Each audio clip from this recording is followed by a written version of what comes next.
ಓಂ ಶಾಂತಿ. ಎಲ್ಲರೂ ಸಂತೋಷವಾಗಿದ್ದೀರಾ? ಇಂದು ನಾವು ಒಂದು ಅತ್ಯುತ್ತಮ ವಿಷಯದ ಬಗ್ಗೆ ಮಾತನಾಡಲಿದ್ದೇವೆ. ಈ ವಿಷಯವನ್ನು ಮಾತನಾಡಿದವರು ಕೀರ್ತಿಕಾ ಗೋವಿಂದಸಾಮಿ. ಈ ಸಹೋದರಿ ಆರಂಭದಲ್ಲಿ ಕೀರ್ತಿ ಹಿಸ್ಟರಿ ಎಂಬ ಚಾನೆಲ್ ನಡೆಸುತ್ತಿದ್ದರು. ನಂತರ ಅವರು ತಮ್ಮ ಹೆಸರಿಗೆ ಚಾನೆಲ್ ಹೆಸರನ್ನು ಬದಲಾಯಿಸಿಕೊಂಡರು, ಕೀರ್ತಿಕಾ ಗೋವಿಂದಸಾಮಿ ಎಂದು. ಏಕೆಂದರೆ ಆರಂಭದಲ್ಲಿ ಅವರು ಇತಿಹಾಸದ ಬಗ್ಗೆ ಮಾತ್ರ ಮಾತನಾಡುತ್ತಿದ್ದರು. ಈಗ ಅನೇಕ ವಿಷಯಗಳ ಬಗ್ಗೆ ಮಾತನಾಡುವುದರಿಂದ ಅವರು ತಮ್ಮ ಹೆಸರನ್ನು ಬದಲಾಯಿಸಿಕೊಂಡಿರಬಹುದು. ಕೆಲವರನ್ನು ನೋಡಿದಾಗ ಅವರು ಯಾವುದೇ ಕ್ಷೇತ್ರಕ್ಕೆ ಸೇರಿದವರಾಗಿದ್ದರೂ ನಮಗೆ ಒಂದು ರೀತಿಯ ಆಕರ್ಷಣೆ ಉಂಟಾಗುತ್ತದೆ. ನಾವು ತಕ್ಷಣ ಹೇಳಿಬಿಡುತ್ತೇವೆ, ಇವರು ಪ್ರಸಿದ್ಧರಾಗುತ್ತಾರೆ ಎಂದು. ಅದಕ್ಕೆ ಯಾವುದೇ ನಿರ್ದಿಷ್ಟ ಕಾರಣವಿರುವುದಿಲ್ಲ. ನಾವು ಅವರ ಪ್ರತಿಭೆಯನ್ನು ನೋಡಿರುವುದಿಲ್ಲ ಮತ್ತು ಆ ಸಮಯದಲ್ಲಿ ಅವರು ಅದನ್ನು ಪ್ರದರ್ಶಿಸಿರುವುದೂ ಇಲ್ಲ, ಆದರೆ ಅವರಲ್ಲಿ ಏನೋ ಒಂದು ಇರುತ್ತದೆ, ಅದು ನಮ್ಮನ್ನು ಸೆಳೆಯುತ್ತದೆ. ಅಂತಹ ಒಬ್ಬ ಸಹೋದರಿಯೇ ಈ ಕೀರ್ತಿಕಾ ಗೋವಿಂದಸಾಮಿ. ಕೀರ್ತಿ ಹಿಸ್ಟರಿ ಚಾನೆಲ್ ನೋಡುವಾಗಲೇ ಇವರಲ್ಲಿ ಏನೋ ವಿಶೇಷವಿದೆ ಎಂದು ಖಂಡಿತವಾಗಿಯೂ ಅನಿಸಿತ್ತು. ಹೀಗೆ ಅನೇಕರಿಗೆ ಅನಿಸಿದೆ ಎನ್ನುವುದಕ್ಕೆ ಸಾಕ್ಷಿಯಾಗಿ ಅವರು ಚಾನೆಲ್ ಆರಂಭಿಸಿ 1.5-2 ವರ್ಷಗಳಲ್ಲಿಯೇ ಪ್ರಧಾನಿ ಮೋದಿಯವರ ಕೈಯಿಂದ ನ್ಯಾಷನಲ್ ಕ್ರಿಯೇಟರ್ ಪ್ರಶಸ್ತಿಯನ್ನು ಪಡೆದರು. ಕೀರ್ತಿಕಾ ಗೋವಿಂದಸಾಮಿ ಎಂದು ಹೆಸರು ಘೋಷಿಸಿದಾಗ ಅಲ್ಲಿ ಸೇರಿದ ಜನರಿಂದ ಬಂದ ಹರ್ಷೋದ್ಗಾರವೇ ಭಾರತದಾದ್ಯಂತ ಅನೇಕರು ಅವರಿಂದ ಆಕರ್ಷಿತರಾಗಿದ್ದಾರೆ ಎಂಬುದನ್ನು ಸೂಚಿಸುತ್ತದೆ. ಆದರೆ ಆ ಆಕರ್ಷಣೆಗೆ ನಿಖರವಾದ ಕಾರಣವನ್ನು ಹೇಳಲು ಸಾಧ್ಯವಿಲ್ಲ. ಅದು ಅವರ ಮಾತನಾಡುವ ಶೈಲಿಯೇ, ಅವರ ನೋಟವೇ ಅಥವಾ ಬೇರೇನಾದರೂ ಎಂದು ಹೇಳಲು ಕಷ್ಟ. ಅವರು ತಮಿಳುನಾಡಿನ ಹುಡುಗಿ, ಇದು ಬಹಳ ಮುಖ್ಯವಾದ ವಿಷಯ. ಭಾರತೀಯ ಮಟ್ಟದಲ್ಲಿ ತಮಿಳುನಾಡಿನಿಂದ ಪ್ರಸಿದ್ಧರಾಗಿರುವ ಏಕೈಕ ಮಹಿಳೆ ಅವರೇ ಇರಬಹುದು. ಒಬ್ಬ ತಮಿಳು ಹುಡುಗಿ ಭಾರತೀಯ ಮಟ್ಟದಲ್ಲಿ ಮಿಂಚುತ್ತಿರುವುದು ಹೆಮ್ಮೆಯ ವಿಷಯವಾದರೂ ಅವರಲ್ಲದೆ ಬೇರೆ ಯಾರೂ ಆ ಮಟ್ಟಕ್ಕೆ ತಲುಪದಿರುವುದು ದುಃಖದ ಸಂಗತಿಯಾಗಿದೆ. ಅವರು ಕರ್ನಾಟಕದ ಬಗ್ಗೆ ಹೆಚ್ಚು ಮಾತನಾಡುವಾಗ ಅವರು ಕರ್ನಾಟಕದವರೇ ಇರಬಹುದೇ ಎಂಬ ಅನುಮಾನವಿತ್ತು. ಆದರೆ ಮೋದಿಯವರೊಂದಿಗೆ ಮಾತನಾಡುವಾಗ ಅವರು ತಮಿಳಿನಲ್ಲಿಯೇ ಸಂಭಾಷಣೆ ಆರಂಭಿಸಿದರು. ಆಗಲೇ ಅವರು ತಮಿಳುನಾಡಿನವರೆಂದು ಖಚಿತವಾಯಿತು. ಅವರು ಹೇಳಿದ ಒಂದು ಮುಖ್ಯವಾದ ವಿಷಯವೆಂದರೆ, ನಮಗೆ ಶಾಲಾ ಪಠ್ಯಪುಸ್ತಕಗಳಲ್ಲಿ, ವಿಶೇಷವಾಗಿ ಇತಿಹಾಸದಲ್ಲಿ ಕಲಿಸಿದ್ದೆಲ್ಲವೂ 100% ಸತ್ಯವಲ್ಲ ಎಂಬುದು ಎಲ್ಲರಿಗೂ ಇಷ್ಟವಾಯಿತು ಎಂದು ತೋರುತ್ತದೆ. ಅವರು ಇತಿಹಾಸಕ್ಕೆ ಸೀಮಿತವಾಗದೆ ಯಾವುದೇ ವಿಷಯವನ್ನು ತೆಗೆದುಕೊಂಡರೂ ಅದರಲ್ಲಿ ತಮ್ಮದೇ ಆದ ಛಾಪು ಮೂಡಿಸುತ್ತಾರೆ. ಇಂದು ನಾವು ನೋಡಲಿರುವ ವಿಷಯವೆಂದರೆ ಆ ಸಹೋದರಿ ಇತ್ತೀಚೆಗೆ ಪೋಸ್ಟ್ ಮಾಡಿದ ವಿಡಿಯೋ. ಅದರ ಶೀರ್ಷಿಕೆ ಏಕೆ ಗಂಡಸರೆಲ್ಲ ಹೀಗೆ ಇದ್ದೀರಾ ಎಂಬ ಅರ್ಥದಲ್ಲಿ ಇಂಗ್ಲಿಷ್ನಲ್ಲಿತ್ತು. ಅದರಲ್ಲಿ ಅವರು ತಮ್ಮ ಫೋಟೋಗಳನ್ನು ಬಳಸಿ ಅನೇಕರು ಸಾಮಾಜಿಕ ಮಾಧ್ಯಮಗಳಲ್ಲಿ ನಕಲಿ ಪ್ರೊಫೈಲ್ಗಳನ್ನು ಸೃಷ್ಟಿಸಿದ್ದಾರೆ ಎಂದು ಹೇಳಿದ್ದಾರೆ. ಆ ಪ್ರೊಫೈಲ್ಗಳಲ್ಲಿ ಹಣ ಕೊಟ್ಟರೆ ಏನು ಬೇಕಾದರೂ ಮಾಡಬಹುದು, ಉಚಿತ ವಿಡಿಯೋ ಕಾಲ್ ಮಾಡಬಹುದು ಎಂಬಂತಹ ಕಾಮಕ್ಕೆ ಸಂಬಂಧಿಸಿದ ವಿಷಯಗಳನ್ನು ಪೋಸ್ಟ್ ಮಾಡಲಾಗಿದೆ. ಸಾಮಾನ್ಯವಾಗಿ ಹೀಗೆ ಮಾಡಿದಾಗ ಅದನ್ನು ವಿರೋಧಿಸಿ ಬೈದು ಒಂದು ಕಂಟೆಂಟ್ ಮಾಡಿ ಅನೇಕರು ಪೋಸ್ಟ್ ಮಾಡುತ್ತಾರೆ. ಆದರೆ ಅವರು ಆ ವಿಷಯವನ್ನು ಹೇಳಿ ಒಂದು ಕ್ಷಣದಲ್ಲಿಯೇ ಬೇರೆ ವಿಷಯಕ್ಕೆ ಬರುತ್ತಾರೆ. ಆಗ ತಿಳಿಯುತ್ತದೆ, ಇದು ನನ್ನ ಬಗ್ಗೆಯ ವಿಷಯವಲ್ಲ, ಕಾಮವು ಲಾಸ್ಟ್ ಒಂದು ದೊಡ್ಡ ವ್ಯಾಪಾರವಾಗಿದೆ ಎಂದು. ಆ ವ್ಯಾಪಾರದ ಅಂಕಿಅಂಶಗಳನ್ನು ಅವರು ಹೇಳುತ್ತಾರೆ. ಪ್ರತಿಯೊಂದು ವೆಬ್ಸೈಟ್ನಿಂದ ಎಷ್ಟು ಹಣ ಗಳಿಕೆಯಾಗುತ್ತದೆ ಎಂದು ವಿವರಿಸುತ್ತಾರೆ. ಇನ್ನೊಂದು ವಿಷಯ, ತಮಿಳುನಾಡಿನ ಒಬ್ಬ ಸಹೋದರಿ ಇದ್ದಕ್ಕಿದ್ದಂತೆ ಅಶ್ಲೀಲವಾದ ಕೆಲಸ ಮಾಡಿ ಒಂದೇ ರಾತ್ರಿಯಲ್ಲಿ ಪ್ರಸಿದ್ಧರಾಗುತ್ತಾರೆ. ಅದನ್ನು ಅವರು ಹೇಳುತ್ತಾರೆ. ಮತ್ತೊಬ್ಬ ಸಹೋದರಿ ಸ್ನ್ಯಾಕ್ಸ್ ರಿವ್ಯೂ ಮಾಡುತ್ತಿದ್ದರು, ಇರ್ಫಾನ್ ಅಂತೆ. ಅವರು ಕೂಡ ಕ್ರಮೇಣ ಕಾಮಕ್ಕೆ ಸಂಬಂಧಿಸಿದ ವಿಷಯಗಳನ್ನು ಮಾಡಲು ಆರಂಭಿಸಿದರು. ಹೀಗೆ ಅನೇಕ ವೆಬ್ಸೈಟ್ಗಳು, ಯೂಟ್ಯೂಬ್ ಸೇರಿದಂತೆ ತಪ್ಪು ವಿಷಯಗಳನ್ನು ಮಾಡಿ ಭಾರೀ ಹಣ ಸಂಪಾದಿಸುತ್ತಿವೆ. ಅದರಲ್ಲಿ ಯಾವುದೋ ಒಂದು ವೆಬ್ಸೈಟ್ನಲ್ಲಿ ಟಾಪ್ ಕ್ರಿಯೇಟರ್ಗಳ ಒಂದು ತಿಂಗಳ ಸಂಬಳವೇ 1.5 ಕೋಟಿ ರೂಪಾಯಿ ಬರುತ್ತದೆ ಎಂದು ಹೇಳುತ್ತಾರೆ. ಅಂತಹ ವ್ಯಾಪಾರ ಇರುವುದರಿಂದಲೇ ಆ ಕಡೆಗೆ ತಿರುಗುತ್ತಿದ್ದಾರೆ ಎಂದು ವಿವರಿಸುತ್ತಾರೆ. ಆ ವಿಡಿಯೋದ ಸಾರಾಂಶವೆಂದರೆ, ಅವರು ಮುಸ್ಕಾನ್ ಎಂಬ ಸಹೋದರಿಯ ಬಗ್ಗೆ ಹೇಳಿದ್ದರು. ಆಕೆ ಸ್ನ್ಯಾಕ್ ರಿವ್ಯೂ ಮಾಡುವುದರಿಂದ ಅಶ್ಲೀಲ ವಿಷಯಗಳತ್ತ ಹೊರಳಿದ್ದರು. ನಾಳೆ ನಿಮ್ಮ ಮಗಳು, ನಿಮ್ಮ ಮಗು ಅಥವಾ ನಿಮ್ಮ ಪತ್ನಿ ಕೂಡ ಇನ್ನೊಬ್ಬ ಮುಸ್ಕಾನ್ ಆಗಬಹುದು, ಎಚ್ಚರವಾಗಿರಿ ಎಂದು ಹೇಳಿರುತ್ತಾರೆ. ಏಕೆಂದರೆ ಎಲ್ಲಿ ಹಣ ಮತ್ತು ಖ್ಯಾತಿ ಇರುತ್ತದೋ ನಾನೇಕೆ ಅದನ್ನು ಮಾಡಬಾರದು ಎಂದು ತಾನಾಗಿಯೇ ಅನಿಸುತ್ತದೆ. ಹಾಗೆಯೇ ಮಹಿಳೆಯರು ತಮ್ಮ ದೇಹವನ್ನೇ ಬಂಡವಾಳವಾಗಿಟ್ಟುಕೊಂಡು ಕಾಮದ ಮೂಲಕ ಹಣ ಸಂಪಾದಿಸುತ್ತಿದ್ದಾರೆ. ಆದರೆ ಈ ಹಣವನ್ನು ಕೊಡುವವರು ಯಾರು? ಗಂಡಸರು ಎಂದು ಹೇಳುತ್ತಾರೆ. ಆದ್ದರಿಂದಲೇ ಆ ಪೋಸ್ಟ್ ಅನ್ನು ಗಂಡಸರಿಗಾಗಿಯೇ ಒಂದು ಎಚ್ಚರಿಕೆಯಾಗಿ ಹಾಕಿದ್ದಾರೆ. ಅದರಲ್ಲಿ ಇನ್ನೊಂದು ಮುಖ್ಯವಾದ ವಿಷಯವನ್ನು ಹೇಳಿದ್ದರು. ಅದು ಬಹಳ ಯೋಚಿಸಬೇಕಾದ ವಿಷಯ. ಒಂದು ಕಾಲದಲ್ಲಿ ಇಂತಹ ಅಶ್ಲೀಲ ವಿಷಯಗಳನ್ನು ನೋಡಬೇಕೆಂದರೆ ಊರಿನ ಹೊರಗಿರುವ ಒಂದು ಥಿಯೇಟರ್ಗೆ ಹೋಗಿ ನೋಡುತ್ತಿದ್ದರು. ಅದು ಯಾರಿಗೂ ತಿಳಿಯದಂತೆ ಹೋಗಿ ನೋಡುತ್ತಿದ್ದರು. ಅದರಲ್ಲಿ ಒಂದು ಭಯ, ಅವಮಾನ ಇರುತ್ತಿತ್ತು. ಈಗ ಅದೆಲ್ಲವೂ ಇಲ್ಲದೆ ಅದನ್ನು ಸಾಮಾನ್ಯೀಕರಿಸಲಾಗಿದೆ, ನಾರ್ಮಲೈಸ್.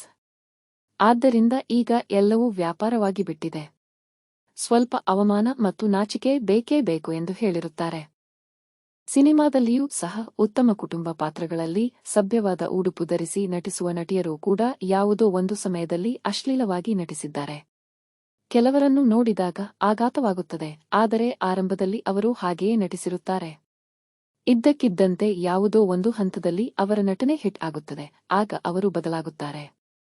ಅನೇಕ ಪ್ರಸಿದ್ಧ ನಟನಟಿಯರು ಹೀಗೆಯೇ ಆಗಿದ್ದಾರೆ. ಇದರ ವಿಪರೀತವೂ ನಡೆದಿದೆ. ಚೆನ್ನಾಗಿ ನಟಿಸುವವರು ನಂತರ ಅಶ್ಲೀಲ ವಿಷಯಗಳತ್ತ ಸಾಗಿದ್ದಾರೆ. ಕಾರಣವೇನೆಂದರೆ ಯಾವುದು ಮಾರಾಟವಾಗುತ್ತದೋ ಆ ಕಡೆಗೆ ಹೋಗುತ್ತಾರೆ. ಅಂದರೆ ಯಾವುದರಲ್ಲಿ ಆದಾಯ ಬರುತ್ತದೋ ಅದನ್ನು ಅನುಸರಿಸುತ್ತಾರೆ. ಹಾಗೆಯೇ ಕೆಲವು ನಿರ್ದೇಶಕರೂ ಇದ್ದಾರೆ. ನನಗೆ ಬಹಳ ಇಷ್ಟವಾದ ತಮಿಳು ಚಲನಚಿತ್ರ ನಿರ್ದೇಶಕರೆಂದರೆ ಕಾದಲ್ ಕೊಟ್ಟೈ, ಖ್ಯಾತಿಯ ಅಗಸ್ತ್ಯನ್. ಕಾದಲ್ ಕೊಟ್ಟೈ, ಗೋಕುಲத்தில் ಸೀತೈ, ವಿಡುಗದೈ ಮುಂತಾದ ಅವರ ಚಿತ್ರಗಳು ಅದ್ಭುತವಾಗಿರುತ್ತವೆ. ಆದರೆ ಅವರೇ ನಾನು ಹೇಳಿದ ಚಿತ್ರಗಳನ್ನು ಹೊರತುಪಡಿಸಿ ಕೆಲವು ಚಿತ್ರಗಳನ್ನು ತೆಗೆದಿದ್ದಾರೆ. ಅವುಗಳನ್ನು ನೋಡಿದರೆ ಇವರೇನಾ ಹೀಗೆ ತೆಗೆದದ್ದು ಎಂದು ಆಘಾತವಾಗುವಷ್ಟು ಅಶ್ಲೀಲವಾಗಿರುತ್ತವೆ. ಕಾದಲ್ ಕೊಟ್ಟೈ ಯಶಸ್ವಿಯಾದ ನಂತರವೂ ಅವರು ಅಂತಹ ಒಂದು ಚಿತ್ರವನ್ನು ಹತಾಶೆಯಿಂದ ತೆಗೆದರು ಎಂದು ತೋರುತ್ತದೆ. ಏಕೆಂದರೆ ಕಾದಲ್ ಕೊಟ್ಟೈ ಚೆನ್ನಾಗಿ ಓಡಿತು. ಅದರ ನಂತರ ಉತ್ತಮ ಚಿತ್ರಗಳನ್ನು ತೆಗೆದರೂ ವಿಡುಗದೈ ಚಿತ್ರ ಯಶಸ್ವಿಯಾಗಲಿಲ್ಲ. ನಂತರ ಬೇರೆ ದಾರಿಯಿಲ್ಲದೆ ಅಂತಹ ಚಿತ್ರಗಳನ್ನು ತೆಗೆಯಲು ಆರಂಭಿಸಿರಬಹುದು. ಆದರೆ ಏನೇ ಆದರೂ ಸರಿ, ನಾನು ಹಠದಿಂದ ಒಳ್ಳೆಯ ವಿಷಯಗಳನ್ನೇ ಮಾಡುತ್ತೇನೆ, ಸಾಧ್ಯವಾಗದಿದ್ದರೆ ಆ ಕೆಲಸವನ್ನೇ ಬಿಟ್ಟುಬಿಡುತ್ತೇನೆ ಎನ್ನುವವರೂ ಇದ್ದಾರೆ. ಅದಕ್ಕೆ ಅತ್ಯುತ್ತಮ ಉದಾಹರಣೆ ನಿರ್ದೇಶಕ ವಿಸು. ಅವರ ಚಿತ್ರಗಳೆಲ್ಲವೂ ಕುಟುಂಬದೊಂದಿಗೆ ನೋಡುವಂತಿರುತ್ತವೆ ಮತ್ತು ಒಳ್ಳೆಯ ಸಂದೇಶವನ್ನು ಹೊಂದಿರುತ್ತವೆ. ಅವರು ಇದ್ದಕ್ಕಿದ್ದಂತೆ ಚಿತ್ರ ನಿರ್ದೇಶನವನ್ನು ನಿಲ್ಲಿಸಿದರು. ಬಹುಶಃ ಅವರಿಗೂ ಇಂತಹ ಸಮಸ್ಯೆಗಳು ಬಂದಿರಬಹುದು. ನಂತರ ಅವರು ಅರಟ್ಟೈ ಅರಂಗಂ ನಂತಹ ಕಾರ್ಯಕ್ರಮಗಳನ್ನು ಮಾಡಿದರೆ ಹೊರತು ಅಶ್ಲೀಲ ವಿಷಯಗಳ ಕಡೆಗೆ ಹೋಗಲೇ ಇಲ್ಲ. ಮಾಜಿ ಮುಖ್ಯಮಂತ್ರಿ ಎಂ.ಜಿ.ಆರ್. ಅವರೇ ಇದಕ್ಕೆ ಎಚ್ಚರಿಕೆ ನೀಡಿದ್ದರು. ಅವರು ಮುಖ್ಯಮಂತ್ರಿಯಾಗಿದ್ದಾಗ ಒಂದು ಸಿನಿಮಾ ಕಾರ್ಯಕ್ರಮದ ವೇದಿಕೆಯಲ್ಲಿ ಇಂದಿನ ಚಿತ್ರಗಳಲ್ಲಿ ಅಶ್ಲೀಲತೆಯನ್ನೇ ಬಂಡವಾಳವಾಗಿಟ್ಟುಕೊಂಡು ಚಿತ್ರಗಳನ್ನು ತೆಗೆಯುತ್ತಿದ್ದೀರಿ. ಅದು ಒಂದು ಸಮಯದ ನಂತರ ಎಲ್ಲಿಗೆ ಹೋಗಿ ನಿಲ್ಲುತ್ತದೆ ಎಂದು ನಿಮಗೆ ತಿಳಿದಿಲ್ಲ ಎಂದು ಹೇಳಿ ಒಂದು ಉದಾಹರಣೆ ನೀಡಿದರು. ನೀವು ಅಶ್ಲೀಲತೆಯನ್ನೇ ಬಂಡವಾಳವಾಗಿ ತೆಗೆದುಕೊಂಡರೆ ಒಂದು ಸಮಯದ ನಂತರ ಯಾವುದರಲ್ಲೂ ತೃಪ್ತಿಯಾಗದೆ ಮನುಷ್ಯನು ಏನನ್ನು ಹುಡುಕುತ್ತಾನೆ ಎಂದು ಯೋಚಿಸಿ ನೋಡಿ ಎಂದು ಹೇಳಿದರು. ಹಾಗೆಯೇ ಪಾರ್ಥಿಬನ್ ಅವರು ಪುದಿಯ ಪಾದೈ ಚಿತ್ರವನ್ನು ಚೆನ್ನಾಗಿ ತೆಗೆದಿದ್ದರು, ಆದರೆ ಅದರಲ್ಲಿಯೂ ಕೆಲವು ಅಶ್ಲೀಲ ಮಾತುಗಳಿದ್ದವು. ನಂತರ ಯಾವುದೋ ಒಂದು ಚಿತ್ರ ಓಡದಿದ್ದಾಗ ಸಂಪೂರ್ಣವಾಗಿ ದ್ವಂದ್ವಾರ್ಥದ ಸಂಭಾಷಣೆಗಳಿರುವ ಚಿತ್ರಗಳನ್ನು ಮಾಡಲು ಆರಂಭಿಸಿದರು. ಅದೇ ಅವರಿಗೆ ಬ್ರ್ಯಾಂಡ್ ಆಯಿತು. ಹೀಗೆಯೇ ಜಗತ್ತು ಕೆಟ್ಟು ಹೋಗುವುದು. ಹಿಂದಿನ ಪೀಳಿಗೆಗಿಂತ ಈಗ ಹೆಚ್ಚು ಕೆಟ್ಟು ಹೋಗುತ್ತಿದೆ ಎಂದರೆ ನೀನು ಕೆಳಗೆ ಇಳಿಯುವುದಾದರೆ ಮಾತ್ರ ನಿನಗೆ ಅವಕಾಶಗಳನ್ನು ನೀಡಲಾಗುವುದು ಎಂಬ ಒಂದು ಚೆಕ್ ಪಾಯಿಂಟ್ ಇಡಲಾಗುತ್ತದೆ. ಆಗ ಅನೇಕರು ಕೆಳಗೆ ಇಳಿದು ಬಿಡುತ್ತಾರೆ. ಎಲ್ಲರೂ ಇಳಿದಾಗ ಸಮಾಜವೇ ಹೀಗಿದೆ ಎಂದು ಅದು ಸಾಮಾನ್ಯೀಕರಿಸಲ್ಪಡುತ್ತದೆ. ಮನುಷ್ಯನ, ವಿಶೇಷವಾಗಿ ಪುರುಷರ ಈ ಕಾಮದ ವ್ಯಸನವನ್ನು ಆಧರಿಸಿ ದೊಡ್ಡ ವ್ಯಾಪಾರ ನಡೆಯುತ್ತಿದೆ. ವಾಸ್ತವವಾಗಿ ಎಲ್ಲ ವ್ಯಾಪಾರಗಳು ಹಾಗೆಯೇ ನಡೆಯುತ್ತವೆ. ಸೋಪಿನ ಜಾಹೀರಾತಿನಿಂದ ಹಿಡಿದು ಎಲ್ಲದರಲ್ಲೂ ಮಹಿಳೆಯನ್ನು ಅಶ್ಲೀಲವಾಗಿ ತೋರಿಸುವುದು ನಡೆಯುತ್ತಲೇ ಇದೆ. ವಿದೇಶದಲ್ಲಿ ಒಬ್ಬ ನಟಿ ತಾವು ಸ್ನಾನ ಮಾಡಿದ ನೀರಿನಿಂದ ತಯಾರಿಸಿದ ಸೋಪನ್ನು ಬಿಡುಗಡೆ ಮಾಡಿದರಂತೆ ಮತ್ತು ಅದು ಭಾರೀ ಮಾರಾಟವಾಯಿತಂತೆ. ಹೀಗೆ ಮಹಿಳೆಯ ಉಸಿರಾಟದ ಗಾಳಿ, ಹೀಗೆ ಅನೇಕ ವಿಷಯಗಳನ್ನು ಇಟ್ಟುಕೊಂಡು ವ್ಯಾಪಾರ ಮಾಡಿದ್ದಾರೆ ಎಂದು ಹೇಳಿದರು. ಬಾಲ್ಯದಲ್ಲಿ ನಟಿ ಗೌತಮಿಗೆ ಇಷ್ಟವಾದ ಸೋಪು ಎಂದು ಜಾಹೀರಾತು ಬರುತ್ತಿತ್ತು. ಇಲ್ಲಿ ಹೀಗೆ ಜಾಹೀರಾತು ಮಾಡಿದರೆ ಅಲ್ಲಿ ಅವರು ಸ್ನಾನ ಮಾಡಿದ ಸೋಪನ್ನೇ ಮಾರಾಟ ಮಾಡಲು ಆರಂಭಿಸಿದ್ದಾರೆ. ಹಾಗೆಯೇ ಒಬ್ಬ ಸಹೋದರಿ ತಮ್ಮ ಕಾಲಿನ ಫೋಟೋ ತೆಗೆದು ಅದನ್ನು ಒಂದು ವೆಬ್ಸೈಟ್ನಲ್ಲಿ ಹಾಕಿ ಬಹಳಷ್ಟು ಹಣ ಸಂಪಾದಿಸಿದರಂತೆ. ಅಂದರೆ ಪುರುಷರು ಮಹಿಳೆಯ ಕಾಲನ್ನು ನೋಡುವುದರಲ್ಲಿರುವ ಮೋಹವನ್ನು ತಣಿಸುವಂತಹ ಒಂದು ವ್ಯಾಪಾರವನ್ನು ನಿರ್ಮಿಸಿಕೊಳ್ಳುತ್ತಿದ್ದಾರೆ. ಹಾಗೆಯೇ ಪುರುಷನ ಕಾಮವನ್ನು ತಣಿಸುವುದಕ್ಕಾಗಿ ವರ್ಚುವಲ್ ಯೈ ಗರ್ಲ್ಫ್ರೆಂಡ್ ಅನ್ನು ಬಳಸಿ ಅನೇಕ ವೆಬ್ಸೈಟ್ಗಳು ಸಾಕಷ್ಟು ಸಂಪಾದಿಸುತ್ತಿವೆ. ಅದು ಸುಳ್ಳು ಎಂದು ತಿಳಿದಿದ್ದರೂ ಪುರುಷರು ಏಕೆ ಯೈ ಗರ್ಲ್ಫ್ರೆಂಡ್ಗಳನ್ನು ಹುಡುಕಿಕೊಂಡು ಹೋಗುತ್ತಾರೆ ಎಂದರೆ ಪುರುಷರು ಅಶ್ಲೀಲ ಚಿತ್ರಗಳಿಗೆ ವ್ಯಸನಿಗಳಾಗಿರುತ್ತಾರೆ. ಅದೇ ರೀತಿಯ ವಿಷಯಗಳು ನಿಜ ಜೀವನದಲ್ಲಿ ಒಬ್ಬ ಮಹಿಳೆಯಿಂದ ಸಿಗದಿದ್ದಾಗ ಅವರು ಹತಾಶೆಗೊಳ್ಳುತ್ತಾರೆ. ಆದ್ದರಿಂದ ತಮ್ಮ ಕಲ್ಪನೆಗಳನ್ನು ಫ್ಯಾಂಟಸಿ ಪೂರೈಸಿಕೊಳ್ಳಲು ಅದು ಆಗಿದ್ದರೂ ಸಹ ಅದಕ್ಕೆ ಹಣ ಕೊಡಲು ಸಿದ್ಧರಿರುತ್ತಾರೆ. ಇನ್ನೊಂದು ಕಾರಣವೆಂದರೆ ಹಿಂದೆಲ್ಲ ಪುರುಷರಿಗೆ ಸ್ನೇಹಿತರ ಬಳಗವಿತ್ತು, ಈಗ ಹಾಗಲ್ಲ, ಒಬ್ಬಂಟಿಯಾಗಿರುತ್ತಾರೆ. ಆದ್ದರಿಂದ ಅವರಿಗೆ ಒಬ್ಬ ಸಂಗಾತಿಯ ಅಗತ್ಯವಿರುತ್ತದೆ. ನಾವು ಕೂಡ ಅನೇಕ ವಿಡಿಯೋಗಳಲ್ಲಿ ಹೇಳಿದ್ದೇವೆ, ಆ ಸಹೋದರಿಯೂ ಅದನ್ನು ಹೇಳಿದ್ದಾರೆ. ಇದಕ್ಕೆ ಮುಖ್ಯ ಕಾರಣವೆಂದರೆ ಚಿಕ್ಕ ವಯಸ್ಸಿನಿಂದಲೇ ಪುರುಷನಿಗೆ ಒಬ್ಬ ಮಹಿಳೆಯನ್ನು ಪಡೆಯುವುದೇ ದೊಡ್ಡ ಗುರಿ, ದೊಡ್ಡ ಶೌರ್ಯ ಎಂದು ಈ ಸಮಾಜ ಬೋಧಿಸುತ್ತದೆ. ಸ್ನೇಹಿತರೊಳಗೆ ಮಾತನಾಡುವಾಗಲೂ ಅವನಿಗೆ ಆ ಗರ್ಲ್ಫ್ರೆಂಡ್ ಇದ್ದಾಳೆ, ಅದೃಷ್ಟವಂತ ಎಂದೆಲ್ಲ ಹೇಳುವುದನ್ನು ಕೇಳಿ ಕೇಳಿ ಅವನ ಮನಸ್ಸಿನಲ್ಲಿ ಒಬ್ಬ ಮಹಿಳೆಯನ್ನು ಪಡೆಯುವುದೇ ದೊಡ್ಡ ವಿಷಯ ಎಂದು ಅನಿಸುತ್ತದೆ. ಸಿನಿಮಾಗಳಲ್ಲಿಯೂ ಹಾಗೆಯೇ ತೋರಿಸುತ್ತಾರೆ. ಆದರೆ ಇದು ಹಿಂದಿನ ಪೀಳಿಗೆಗೆ ಮಾತ್ರ. ಈಗ ಮಹಿಳೆಯರು ಹಾಗೆಯೇ ಆಗಿದ್ದಾರೆ. ಬಾಯ್ಫ್ರೆಂಡ್ ಇದ್ದರೆ ಮಾತ್ರ ಒಂದು ಗತ್ತು ಎಂದು ಭಾವಿಸುತ್ತಾರೆ. ಇದು ಹಾಸ್ಯವಾಗಿ ವಿವೇಕ್ ಅವರ ಚಿತ್ರದಲ್ಲಿ ಬಂದಿತ್ತು, ಆದರೆ ಈಗ ನಿಜ ಜೀವನದಲ್ಲಿಯೂ ನಡೆಯಲು ಆರಂಭಿಸಿದೆ. ಒಬ್ಬ ಸಹೋದರಿ 9ನೇ ತರಗತಿಯಲ್ಲಿ ಓದುತ್ತಿದ್ದರು. ಅವರು ತಮ್ಮ ತಾಯಿಯ ಬಳಿ ಅಳುತ್ತಾ, ನಮ್ಮ ಕ್ಲಾಸ್ನಲ್ಲಿ ಎಲ್ಲರಿಗೂ ಬಾಯ್ಫ್ರೆಂಡ್ ಇದ್ದಾರೆ, ನನಗೆ ಮಾತ್ರ ಇಲ್ಲ ಎಂದು ಹೇಳಿದರಂತೆ. ಹೀಗೆ ಸಮಾಜ, ಸಿನಿಮಾ ಇವೆಲ್ಲವೂ ಸೇರಿ ಅವರನ್ನು ಹಾಗೆ ಬದಲಾಯಿಸುತ್ತವೆ. ಸಾಮಾನ್ಯವಾಗಿ ಶಾಲಾ ಮಕ್ಕಳು ಒಂದು ಶಾಲೆಯಿಂದ ಇನ್ನೊಂದು ಶಾಲೆಗೆ ಹೋಗುವಾಗ ಹೆಚ್ಚು ಕಾಮವಿರುವ ಶಾಲೆಗೆ ಹೋಗುತ್ತಾರೆ. ಇದು ಆಶ್ಚರ್ಯಕರ. ಸಾಮಾನ್ಯವಾಗಿ 10ನೇ ತರಗತಿಯವರೆಗೆ ಒಂದೇ ಶಾಲೆಯಲ್ಲಿ ಓದುತ್ತಾರೆ. ನಂತರ ಬೇರೆ ಸ್ಥಳಕ್ಕೆ ಹೋದಾಗ ಅವರ ಮನಸ್ಥಿತಿಯಲ್ಲಿರುವ ಆಕರ್ಷಣೆಗೆ ತಕ್ಕಂತೆ ಶಾಲೆ ಸಿಗುತ್ತದೆ. ಆ ಶಾಲೆಯಲ್ಲಿ ಇನ್ನಷ್ಟು ಅಶ್ಲೀಲ ವಿಷಯಗಳನ್ನು ನೋಡಿ ಅವರ ಮನಸ್ಸು ಹಾಳಾದರೆ ಕಾಲೇಜಿನಲ್ಲಿಯೂ ಇನ್ನಷ್ಟು ಹಾಳಾದವರ ಸಂಪರ್ಕಕ್ಕೆ ಬರುತ್ತಾರೆ. ಇದೇ ಲಾ ಆಫ್ ಅಟ್ರಾಕ್ಷನ್. ನಿಮ್ಮ ಮನಸ್ಸು ಎಷ್ಟು ಹಾಳಾಗುತ್ತದೋ ಅಷ್ಟೇ ಹಾಳಾದ ಪರಿಸ್ಥಿತಿಗಳು ನಿಮ್ಮನ್ನು ಆಕರ್ಷಿಸುತ್ತವೆ.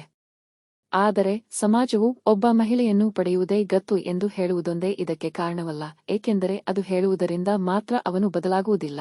ಆ ದೌರ್ಬಲ್ಯ ಈಗಾಗಲೇ ಅವನೊಳಗೆ ಇರುತ್ತದೆ. ಇಂತಹ ವಿಷಯಗಳು ಅದನ್ನು ಪ್ರಚೋದಿಸುತ್ತವೆ ಅಷ್ಟೇ. ಸ್ವಾಭಾವಿಕವಾಗಿಯೇ ಗಂಡು ಮತ್ತು ಹೆಣ್ಣು ಮಾತನಾಡುವ ರೀತಿ, ನಡೆಯುವುದು, ನಗುವುದು ಎಲ್ಲವೂ ವಿಭಿನ್ನವಾಗಿರುತ್ತದೆ.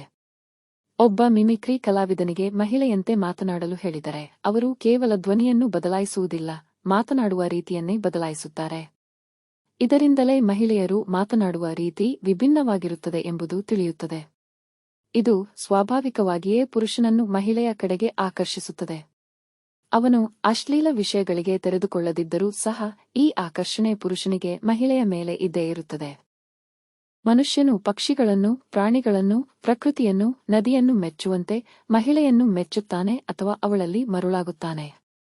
ಆದರೆ ಇದರಲ್ಲಿ ಆಶ್ಚರ್ಯಕರ ವಿಷಯವೆಂದರೆ ಒಂದು ವಸ್ತು ಅವನಿಗೆ ಸಿಗುವವರೆಗೂ ಆ ಮೋಹವಿರುತ್ತದೆ. ಅದು ಸಿಕ್ಕ ನಂತರ ಆ ಮೋಹ ಹೋಗಿಬಿಡುತ್ತದೆ. ಅನೇಕ ವಿವಾಹಗಳು ವಿಫಲವಾಗಲು ಇದೇ ಮುಖ್ಯ ಕಾರಣವಾಗಿದೆ. ವಿದೇಶದಲ್ಲಿ ಒಬ್ಬ ಸಹೋದರಿ ಹೇಳಿದ್ದರು, ನನ್ನ ಪತಿ ಮದುವೆಗೆ ಮುಂಚೆ ನನ್ನನ್ನು ಅಷ್ಟೊಂದು ಪ್ರೀತಿಸುತ್ತಿದ್ದರು. ನಾನು ಮದುವೆಯ ಪೀಠವನ್ನು ಏರಿದ ತಕ್ಷಣ ಇದ್ದಕ್ಕಿದ್ದಂತೆ ನನ್ನ ಮೇಲಿದ್ದ ಮೋಹವೆಲ್ಲವೂ ಹೋಗಿಬಿಟ್ಟಿತು ಎಂದು. ಇದು ಎಲ್ಲಾ ಪುರುಷರಿಗೂ ಆಗುತ್ತದೆ, ಆದರೆ ಅವರು ಅದನ್ನು ಹೊರಗೆ ಹೇಳುವುದಿಲ್ಲ. ಆಶ್ಚರ್ಯವೆಂದರೆ ಪತ್ನಿಯ ಮೇಲಿರುವ ಮೋಹ ಮಾತ್ರ ಹೋಗುತ್ತದೆ, ಆದರೆ ಮಹಿಳೆಯರ ಮೇಲಿರುವ ಮೋಹ ಹೋಗುವುದಿಲ್ಲ, ಅದು ಇದ್ದೇ ಇರುತ್ತದೆ. ಪತ್ನಿ ಮಾತ್ರ ಇದ್ದಕ್ಕಿದ್ದಂತೆ ಒಬ್ಬ ಪುರುಷನಾಗಿ ಬಿಟ್ಟಂತೆ ಅವನಿಗೆ ಅನಿಸುತ್ತದೆ. ಈ ಕಾಮದ ಆಕರ್ಷಣೆ ಎಂಬುದು ಪೂರ್ವಜನ್ಮದಿಂದಲೇ ಬರುತ್ತದೆ. ಅದಕ್ಕಾಗಿಯೇ ಚಿಕ್ಕ ವಯಸ್ಸಿನಲ್ಲಿಯೇ ಆ ಆಕರ್ಷಣೆಯನ್ನು ಅನುಭವಿಸಲು ಸಾಧ್ಯವಾಗುತ್ತದೆ. ಕೀರ್ತಿಕಾ ಸೇರಿದಂತೆ ಅನೇಕರು ಹೇಳುವುದೇನೆಂದರೆ ಇದಕ್ಕೆಲ್ಲ ಕಾರಣ ಡೋಪಮೈನ್. ಇಂತಹ ಅಶ್ಲೀಲ ವಿಷಯಗಳಲ್ಲಿ ತೊಡಗಿದಾಗ ಡೋಪಮೈನ್ ಹೆಚ್ಚಾಗಿ ಸ್ರವಿಸುತ್ತದೆ. ಆ ಡೋಪಮೈನ್ ನಿಮ್ಮನ್ನು ವ್ಯಸನಿಯನ್ನಾಗಿ ಮಾಡುತ್ತದೆ. ಮತ್ತೆ ಮತ್ತೆ ಆ ಡೋಪಮೈನ್ ಬೇಕೆಂದು ಅಶ್ಲೀಲ ಚಿತ್ರಗಳನ್ನು ನೋಡುತ್ತಾರೆ. ಅವರು ಕಾಮಕ್ಕೆ ಒಳಗಾದಾಗ ದೇಹದಲ್ಲಿ ಡೋಪಮೈನ್ ಎಂಬ ರಾಸಾಯನಿಕ ಸ್ರವಿಸಿರಬಹುದು, ಆದರೆ ಅವರು ವ್ಯಸನಿಯಾಗಲು ಅದು ಕಾರಣವಲ್ಲ. ವ್ಯಸನಿಯಾದಾಗ ಸ್ರವಿಸುವ ಒಂದು ರಾಸಾಯನಿಕವದು ಅಷ್ಟೇ. ಆದರೆ ವ್ಯಸನಿಯಾಗುವುದು ಯಾವುದರಿಂದ ಎಂದರೆ, ಒಬ್ಬರು ನಿಮ್ಮನ್ನು ಅವಮಾನಿಸಿದರೆ, ತೀವ್ರವಾಗಿ ಅವಮಾನಿಸಿದರೆ ಅನೇಕರು ಆತ್ಮಹತ್ಯೆ ಕೂಡ ಮಾಡಿಕೊಳ್ಳುತ್ತಾರೆ. ಕರ್ನಾಟಕ ಅಥವಾ ಆಂಧ್ರದಲ್ಲಿ ಒಬ್ಬ ಸಹೋದರಿ ಆತ್ಮಹತ್ಯೆ ಮಾಡಿಕೊಂಡರು. ಅವರು ಸರಕಾರದ ಪರವಾಗಿ ಏನೋ ಮಾತನಾಡಿದ್ದರು, ಅದನ್ನು ಟ್ರೋಲ್ ಮಾಡಿದ್ದರು. ಆ ಅವಮಾನವನ್ನು ಸಹಿಸಲಾಗದೆ ಅವರು ಆತ್ಮಹತ್ಯೆ ಮಾಡಿಕೊಂಡರು. ಇಲ್ಲಿ ಏನಾಗುತ್ತದೆ ಎಂದರೆ ಆ ಆಲೋಚನೆ ಪದೇ ಪದೇ ಬರುತ್ತದೆ. ಆ ಆಲೋಚನೆ ಅವರಿಗೆ ಹಿಂಸೆ ಕೊಡುತ್ತದೆ. ಹೇಗೆ ಆ ಅವಮಾನಕರ ಆಲೋಚನೆ ಪದೇ ಪದೇ ಬರುತ್ತದೆಯೋ ಹಾಗೆಯೇ ಕಾಮಕ್ಕೆ ಸಂಬಂಧಿಸಿದ ಆಲೋಚನೆಯೂ ಪದೇ ಪದೇ ಬರುತ್ತದೆ. ಆ ಟ್ರೋಲ್ ವಿಡಿಯೋವನ್ನು ನೋಡಿದಾಗ ಆ ಯೋಚನೆಗಳು ಪದೇ ಪದೇ ಬಂದು ಅವರನ್ನು ಕೊಲ್ಲುತ್ತವೆ. ಅದೇ ರೀತಿ ಕಾಮದ ಯೋಚನೆಗಳು ಪದೇ ಪದೇ ಬರುತ್ತವೆ. ಚಿಕ್ಕ ವಯಸ್ಸಿನಿಂದಲೇ ಅವಳು ಎಷ್ಟು ಸುಂದರವಾಗಿದ್ದಾಳೆ ನೋಡು ಎಂಬಂತಹ ಮಾತುಗಳನ್ನು ಕೇಳಿ ನಂತರ ಎಲ್ಲೋ ಸಿನಿಮಾದಲ್ಲಿ ಅಶ್ಲೀಲವಾಗಿ ನೋಡಿದಾಗ ಆ ಯೋಚನೆ ಮತ್ತೆ ಬರುತ್ತದೆ. ದುಃಖದ ವಿಷಯ ಮತ್ತೆ ನೆನಪಾಗುವಂತೆ ಇಲ್ಲಿಯೂ ಹಾಗೆಯೇ. ಎರಡೂ ಬುದ್ಧಿಯನ್ನು ಮಬ್ಬುಗೊಳಿಸುತ್ತವೆ. ದುಃಖದ ವಿಷಯವಾಗಲಿ ಕಾಮದ ವಿಷಯವಾಗಲಿ ಎರಡೂ ನಿಮ್ಮ ನಿಯಂತ್ರಣವನ್ನು ಮೀರಿ ಮನಸ್ಸಿನಲ್ಲಿ ಯೋಚನೆಗಳನ್ನು ಸೃಷ್ಟಿಸುತ್ತವೆ. ದುಃಖದ ಯೋಚನೆಗಳು ಪದೇ ಪದೇ ಬಂದಾಗ ಏನನ್ನು ಯೋಚಿಸಲು ಸಾಧ್ಯವಾಗುವುದಿಲ್ಲ. ಹಾಗೆಯೇ ಕಾಮದ ಯೋಚನೆಗಳು ಪದೇ ಪದೇ ಬಂದಾಗಲೂ ಏನನ್ನು ಯೋಚಿಸಲು ಸಾಧ್ಯವಾಗುವುದಿಲ್ಲ. ಅವರು ಆತ್ಮಹತ್ಯೆ ಮಾಡಿಕೊಳ್ಳುತ್ತಾರೆ. ಇವರು ಅಶ್ಲೀಲ ವಿಷಯಗಳತ್ತ ಸಾಗುತ್ತಾರೆ. ಏಕೆಂದರೆ ಅಲ್ಲಿಯವರೆಗೆ ಆ ಯೋಚನೆ ನಿಲ್ಲುವುದಿಲ್ಲ. ಆ ಯೋಚನೆಗಳು ಬಂದ ನಂತರ ಡೋಪಮೈನ್ ಸ್ರವಿಸಬಹುದು. ಆದರೆ ಡೋಪಮೈನ್ ಸ್ರವಿಸುವುದರಿಂದ ಯೋಚನೆಗಳು ಬರುವುದಿಲ್ಲ. ಆ ಯೋಚನೆಗಳು ಅವನಿಗೆ ಇಷ್ಟವಾಗಿರುತ್ತವೆ. ಅದು ಅವನಿಗೆ ಒಂದು ರೀತಿಯ ಮತ್ತನ್ನು ಕೊಡುತ್ತದೆ. ಮುಖ್ಯವಾಗಿ ಆ ಯೋಚನೆಗಳು ಆತ್ಮಶಕ್ತಿ ಕುಂದಿದಾಗ ಬರುತ್ತವೆ. ರಾತ್ರಿ ಹೊತ್ತಿನಲ್ಲಿ ಅಶ್ಲೀಲ ವಿಷಯಗಳನ್ನು ಹುಡುಕಿಕೊಂಡು ಬುದ್ಧಿ ಹೋಗುತ್ತದೆ. ಹೆಚ್ಚು ಹೊತ್ತು ಎಚ್ಚರವಾಗಿದ್ದರೆ ಅಶ್ಲೀಲ ಯೋಚನೆಗಳು ತಾವಾಗಿಯೇ ಬರಲು ಆರಂಭಿಸುತ್ತವೆ. ಆಳವಾದ ನಿದ್ರೆಯಲ್ಲಿರುವಾಗ ಅಶ್ಲೀಲ ಕನಸುಗಳು ಬರುತ್ತವೆ. ಆದರೆ ಇವೆಲ್ಲವೂ ಈಗಾಗಲೇ ಮನಸ್ಸಿನೊಳಗೆ ಹಾಕಿದ ಯೋಚನೆಗಳೇ ಹೊರತು ಹೊಸದಾಗಿ ಬರುವುದಿಲ್ಲ. ಚಿಕ್ಕ ವಯಸ್ಸಿನಲ್ಲಿ ಕಾಮ ಎಂದರೇನು ಎಂದು ತಿಳಿಯದಿದ್ದರೂ ಬರುವ ಆಕರ್ಷಣೆ ಕೂಡ ಹಿಂದಿನ ಜನ್ಮದಲ್ಲಿ ಅದರಲ್ಲಿಯೇ ಮುಳುಗಿರುವುದರ ಪರಿಣಾಮವಾಗಿದೆ. ಅದಕ್ಕಾಗಿಯೇ ನೀವು ನೋಡಿದರೆ ಗಂಡಸರಿಗಾಗಲಿ ಹೆಂಗಸರಿಗಾಗಲಿ ಅವರ ಬಾಲ್ಯದ ಫ್ಯಾಂಟಸಿ ಹೆಚ್ಚಾಗಿ ಅವರ ಶಿಕ್ಷಕರಾಗಿರುತ್ತಾರೆ. ಗಂಡಾಗಿದ್ದರೆ ಮಹಿಳಾ ಶಿಕ್ಷಕಿ, ಹೆಣ್ಣಾಗಿದ್ದರೆ ಪುರುಷ ಶಿಕ್ಷಕ. ಇದಕ್ಕೆ ಕಾರಣ ಹಿಂದಿನ ಜನ್ಮದಲ್ಲಿ ವಯಸ್ಕ ಗಂಡು ಹೆಣ್ಣಿನೊಂದಿಗೆ ಕಾಮದ ಸಂಬಂಧವಿರುತ್ತದೆ. ಬಾಲ್ಯದಲ್ಲಿ ಮಗು ಹೆಚ್ಚಾಗಿ ನೋಡುವುದು ಕೇಳುವುದು ಶಿಕ್ಷಕರನ್ನೇ. ಅದನ್ನು ನೋಡುತ್ತಾ ನೋಡುತ್ತಾ ಅದು ಸ್ವಲ್ಪ ಸ್ವಲ್ಪವಾಗಿ ಪ್ರಚೋದನೆಗೊಂಡು ಆಕರ್ಷಣೆಯಾಗಿ ಬದಲಾಗುತ್ತದೆ. ಅವನು ಅಶ್ಲೀಲ ಚಿತ್ರಗಳನ್ನು ನೋಡದಿದ್ದರೂ ಸಹ ಈ ಆಕರ್ಷಣೆ ಉಂಟಾಗುತ್ತದೆ. ಅವನು ಅಶ್ಲೀಲ ವಿಷಯಗಳಿಗೆ ತೆರೆದುಕೊಂಡ ನಂತರವೇ ಅವನ ಮನಸ್ಸು ಸಂಪೂರ್ಣವಾಗಿ ಅದರಲ್ಲಿಯೇ ಇರಲು ಆರಂಭಿಸುತ್ತದೆ. ಅಲ್ಲಿಯವರೆಗೆ ಬೇರೆ ವಿಷಯಗಳಲ್ಲಿ ಅವನಿಗೆ ಸಂತೋಷ ಸಿಗುತ್ತದೆ. ಯಾವಾಗ ಅಶ್ಲೀಲ ವಿಷಯಗಳಿಗೆ ತೆರೆದುಕೊಳ್ಳುತ್ತಾನೋ ನಂತರ ಬೇರೆ ಯಾವುದೂ ಅವನಿಗೆ ಅಷ್ಟು ಸಂತೋಷವನ್ನು ಕೊಡಲು ಸಾಧ್ಯವಾಗುವುದಿಲ್ಲ. ಇಲ್ಲಿ ಸಿಗುವ ಸಂತೋಷವೆಲ್ಲವೂ ಹೊರಗಿನಿಂದ ಬರುವುದು ಮತ್ತು ತಾತ್ಕಾಲಿಕವಾದದ್ದು. ಸ್ನೇಹಿತರೊಂದಿಗೆ ಹರಟೆ ಹೊಡೆಯುವುದು ಖುಷಿ ಕೊಡುತ್ತದೆ. ಆ ಹರಟೆ ಮುಗಿದ ತಕ್ಷಣ ತಾನಾಗಿಯೇ ಕಾಮದ ಯೋಚನೆಗಳು ಬರಲು ಆರಂಭಿಸುತ್ತವೆ. ಇದನ್ನು ಒಂದು ಇಂಗ್ಲಿಷ್ ಚಿತ್ರದಲ್ಲಿ ತೋರಿಸಿದ್ದರು. ಒಬ್ಬ ಹುಡುಗಿ ಒಬ್ಬ ಹುಡುಗನಿಗೆ ಫೋನ್ ಮಾಡಿ ಹೇಳುತ್ತಾಳೆ, ನೀನು ಹೋಗಿ ಸ್ನೇಹಿತರೊಂದಿಗೆ ಆಟವಾಡು, ಹರಟೆ ಹೊಡಿ, ಊಟ ಮಾಡು, ಖುಷಿಯಾಗಿರು, ಎಲ್ಲವನ್ನೂ ಮುಗಿಸಿ ಮಲಗು, ಆಗ ನಿನಗೆ ನನ್ನ ನೆನಪು ಬರುತ್ತದೆ ಎಂದು. ಅವನಿಗೂ ಮಲಗುವಾಗ ಅವಳ ನೆನಪು ಬರುತ್ತದೆ. ಆತ್ಮಶಕ್ತಿ ಕುಂದಿದಾಗ ದುರ್ಬಲ ಯೋಚನೆಗಳು ಮೇಲುಗೈ ಸಾಧಿಸುತ್ತವೆ. ಏಕೆಂದರೆ ಆಗ ಮನಸ್ಸಿನ ಮೇಲಿನ ನಿಯಂತ್ರಣವನ್ನು ಆತ್ಮ ಅಥವಾ ಬುದ್ಧಿ ಕಳೆದುಕೊಳ್ಳುತ್ತದೆ. ಬುದ್ಧಿ ದುರ್ಬಲವಾಗುತ್ತದೆ ಮತ್ತು ಮನಸ್ಸು ಬಲವಾದಂತೆ ಭಾಸವಾಗುತ್ತದೆ. ಕೀರ್ತಿಕ ಅವರು ಹೇಳಿದಂತೆ 50-60 ಲಕ್ಷದಷ್ಟು ಹಣ ಸಿಗುತ್ತದೆ ಎಂದಾಗ ನಾವು ಏಕೆ ಕಷ್ಟಪಡಬೇಕು, ನಾವು ಏಕೆ ಹಾಗೆ ಮಾಡಬಾರದು ಎಂದು ಮಹಿಳೆಯರು ಅಶ್ಲೀಲ ವಿಷಯಗಳನ್ನು ಮಾರಲು ಸಿದ್ಧರಾಗುತ್ತಾರೆ. ಇದನ್ನು ನಾವು ನೋಡುತ್ತಲೂ ಇದ್ದೇವೆ. ವಿಶೇಷವಾಗಿ ಕರೋನಾ ಕಾಲದಲ್ಲಿ ಕೆಲಸವಿಲ್ಲದೆ ಊಟಕ್ಕೂ ಗತಿಯಿಲ್ಲದಿದ್ದಾಗ ಅನೇಕ ಗೃಹಿಣಿಯರು ಆನ್ಲೈನ್ನಲ್ಲಿ ವೇಶ್ಯಾವಾಟಿಕೆ ಮಾಡಿದರು. ಆ ದಾರಿಗೆ ಹೋದರೆ ಹಿಂತಿರುಗಿ ಬರಲು ಸಾಧ್ಯವಿಲ್ಲ. ದೊಡ್ಡ ಶಿಕ್ಷೆ ಸಿಗುವವರೆಗೂ ಅದರಿಂದ ಹೊರಬರಲು ಸಾಧ್ಯವಾಗುವುದಿಲ್ಲ. ಒಂದು ಸತ್ಯ ಘಟನೆಯನ್ನು ಹೇಳುತ್ತೇನೆ. ಒಬ್ಬ ಸಹೋದರಿ ಕತಾರ್ನಂತಹ ಒಂದು ಮುಸ್ಲಿಂ ದೇಶಕ್ಕೆ ಮನೆಗೆಲಸಕ್ಕೆ ಹೋಗುತ್ತಾರೆ. ಅಲ್ಲಿ ವೇಶ್ಯಾವಾಟಿಕೆ ಮಾಡಿದರೆ ಹೆಚ್ಚು ಹಣ ಬರುತ್ತದೆ ಎಂದು ತಿಳಿದು ತಮಿಳುನಾಡಿನಿಂದ ಕೆಲಸಕ್ಕೆಂದು ಹೋಗುವ ಅನೇಕರನ್ನು ಕರೆದೊಯ್ದು ವೇಶ್ಯಾವಾಟಿಕೆಯಲ್ಲಿ ತೊಡಗಿಸುತ್ತಾರೆ. ಒಂದು ದಿನ ಅಲ್ಲಿನ ಪೊಲೀಸರಿಗೆ ಸಿಕ್ಕಿಬಿದ್ದು ತೀವ್ರವಾಗಿ ಹೊಡೆತ ತಿಂದು ಮೂತ್ರದಲ್ಲಿ ರಕ್ತ ಬರುವ ಸ್ಥಿತಿಯಲ್ಲಿ ಭಾರತಕ್ಕೆ ವಾಪಸ್ ಕಳುಹಿಸಲ್ಪಡುತ್ತಾರೆ. ಅವರು ಹಾಸಿಗೆ ಹಿಡಿದು ಮರಣ ಹೊಂದುತ್ತಾರೆ. ಆ ಸಮಯದಲ್ಲಿ ಅವರ ಮಗಳು ಕಾಲೇಜಿನಲ್ಲಿ ಓದುತ್ತಿರುತ್ತಾಳೆ. ಅವರು ಕೂಡಿಟ್ಟಿದ್ದ ಹಣವನ್ನು ಅವರ ಸಂಬಂಧಿಕರೇ, ಅಂದರೆ ಅವರ ಸ್ವಂತ ತಮ್ಮನೇ ಮೋಸದಿಂದ ಕಸಿದುಕೊಳ್ಳುತ್ತಾನೆ. ಆತ ಕುಡುಕನಾಗಿದ್ದು ಎಲ್ಲಾ ಹಣವನ್ನು ಕುಡಿದು ಹಾಳು ಮಾಡುತ್ತಾನೆ. ಕೊನೆಗೆ ಆ ಹುಡುಗಿಯ ಸ್ಥಿತಿ ಬಹಳ ಶೋಚನೀಯವಾಗುತ್ತದೆ. ಅವರು ಮಾಡಿದ ಪಾಪ ಹೇಗೆ ಫಲ ಕೊಡುತ್ತದೆ ನೋಡಿ. ನಿರ್ದೇಶಕ ವಿಸು ಅವರಂತೆ ಏನೇ ಆದರೂ ಕೆಟ್ಟ ದಾರಿಯತ್ತ ಹೋಗುವುದಿಲ್ಲ ಎಂದು ದೃಢವಾಗಿರಬೇಕು. ಉಯರ್ந்த ಮನಿತನ್ ಎಂಬ ಶಿವಾಜಿ ಗಣೇಶನ್ನವರ ಚಿತ್ರದಲ್ಲಿ ಹಣಕ್ಕಾಗಿ ನಾನು ಏನನ್ನೂ ಮಾಡುವುದಿಲ್ಲ, ಇತರರಿಗೆ ಕೆಲಸ ಕೊಡಬೇಕೇ ಹೊರತು ನನಗೆ ಲಾಭ ಬರುತ್ತದೆ ಎಂದು ಇತರರನ್ನು ಕೆಲಸದಿಂದ ತೆಗೆಯುವ ತಂತ್ರಜ್ಞಾನ ನನಗೆ ಬೇಡ ಎಂದು ಹೇಳುವ ಸಂದೇಶವಿರುತ್ತದೆ. ಒಳ್ಳೆಯ ವಿಷಯಗಳನ್ನು ನಕಾರಾತ್ಮಕವಾಗಿ ತೋರಿಸಲಾಗುತ್ತದೆ. ಅವುಗಳಿಂದ ಬರುವ ದೀರ್ಘಕಾಲೀನ ಪ್ರಯೋಜನಗಳನ್ನು ಯಾರೂ ಹೇಳುವುದಿಲ್ಲ. ಕೆಟ್ಟ ವಿಷಯಗಳು ತಕ್ಷಣಕ್ಕೆ ಸಂತೋಷವನ್ನು ಕೊಡುತ್ತವೆ, ಆದರೆ ಕಾಲಕ್ರಮೇಣ ನಷ್ಟವನ್ನುಂಟು ಮಾಡುತ್ತವೆ. ಕೀರ್ತಿಕ ಅವರು ಹೇಳಿದಂತೆ, ಪೋರ್ನ್ ನೋಡಿ ನೋಡಿ ನೀಚ ಜೀವನದ ಸಂಬಂಧವನ್ನು ಅನುಭವಿಸಲು ಸಾಧ್ಯವಾಗುತ್ತಿಲ್ಲ ಎನ್ನುತ್ತಾರೆ. ಆದರೆ ಸತ್ಯವೆಂದರೆ, ಗರ್ಲ್ಫ್ರೆಂಡ್ ಅಥವಾ ಪತ್ನಿಯೊಂದಿಗೆ ಅನುಭವಿಸಿದ ಕಾಮವೇ ಅವನನ್ನು ಜನ್ಮಜನ್ಮಾಂತರದಿಂದ ವ್ಯಸನಿಯನ್ನಾಗಿ ಮಾಡಿದೆ. ಕಾಮವನ್ನು ಸ್ಕ್ರೀನ್ ಮೇಲೆ ನೋಡಿದರೂ ತಪ್ಪು, ನಿಜ ಜೀವನದಲ್ಲಿ ಅನುಭವಿಸಿದರೂ ತಪ್ಪು. ಬೇರೆ ಮಹಿಳೆಯೊಂದಿಗೆ ಇಟ್ಟುಕೊಂಡರೂ ತಪ್ಪು, ಪತ್ನಿಯೊಂದಿಗೆ ಇಟ್ಟುಕೊಂಡರೂ ತಪ್ಪು ಎಂದರೆ ಈಗ ಆಶ್ಚರ್ಯವಾಗಬಹುದು. ಆದರೆ ಅಂತಹ ಒಂದು ಜಗತ್ತು ಇತ್ತು. ಇಂದು ಹಿಂದೂ ದೇವಾಲಯಗಳಲ್ಲಿ ಜೋಡಿ ಜೋಡಿಯಾಗಿ ದೇವರುಗಳಿದ್ದಾರಲ್ಲ, ಅವರೆಲ್ಲರೂ ಇದೇ ಭಾರತ ಭೂಮಿಯಲ್ಲಿ ರಾಜ್ಯರಾಣಿಯಾಗಿ ಗಂಡ ಹೆಂಡತಿಯಾಗಿ ವರು. ಆದರೆ ಕಾಮವೆಂದರೇನು ಎಂದು ತಿಳಿಯದೆ ಪರಿಶುದ್ಧ ಸ್ಥಿತಿಯಲ್ಲಿದ್ದರು. ಅದಕ್ಕಾಗಿಯೇ ಸ್ವರ್ಗಕ್ಕೆ ಹೋಗಬೇಕೆಂದರೆ ಮಗುವಿನಂತೆ ಪರಿಶುದ್ಧವಾಗಿರಬೇಕು ಎಂದು ಯೇಸು ಕೂಡ ಹೇಳಿದ್ದಾರೆ. ಇದೇ ಭಾರತ ಭೂಮಿ ಸ್ವರ್ಗವಾಗಿತ್ತು. ಅಲ್ಲಿ ವರನ್ನೇ ಇಂದು ಹಿಂದೂಗಳು ದೇವಾಲಯ ಕಟ್ಟಿ ಪೂಜಿಸುತ್ತೇವೆ. 5,000 ವರ್ಷಗಳ ಹಿಂದೆ ಈ ಭಾರತ ಸ್ವರ್ಗವಾಗಿತ್ತು.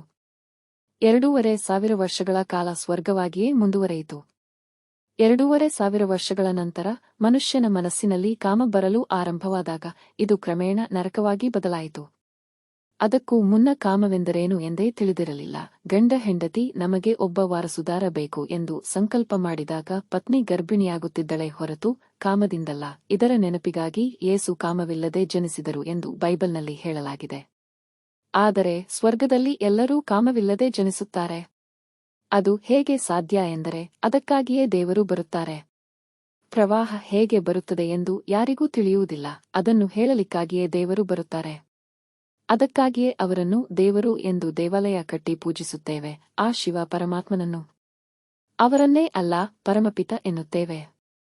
ಅವರು ಕೆಂಪು ಬಣ್ಣದ ಬೆಳಕಿನ ಲೋಕದಲ್ಲಿ ನಕ್ಷತ್ರದಂತೆ ಇರುತ್ತಾರೆ.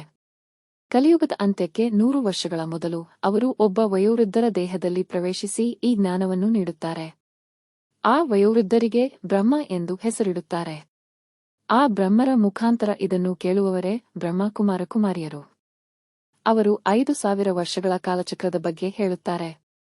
ಸ್ವರ್ಗವಾಗಿದ್ದಾಗ ನೀವು ನಿಮ್ಮನ್ನು ದೇಹವೆಂದು ಭಾವಿಸುವುದಿಲ್ಲ, ಈ ದೇಹದಲ್ಲಿರುವ ಆತ್ಮ ನಾನು ಎಂಬ ಅರಿವಿನಲ್ಲಿರುತ್ತೀರಿ. ಈಗ ಸಾಯುವಾಗ ಮಾತ್ರ ಜೀವ ಹೋಯಿತು ಎನ್ನುತ್ತೇವೆ, ಅಲ್ಲಿಯವರೆಗೆ ದೇಹವೇ ನಾನು ಎಂದು ಭಾವಿಸಿರುತ್ತೇವೆ.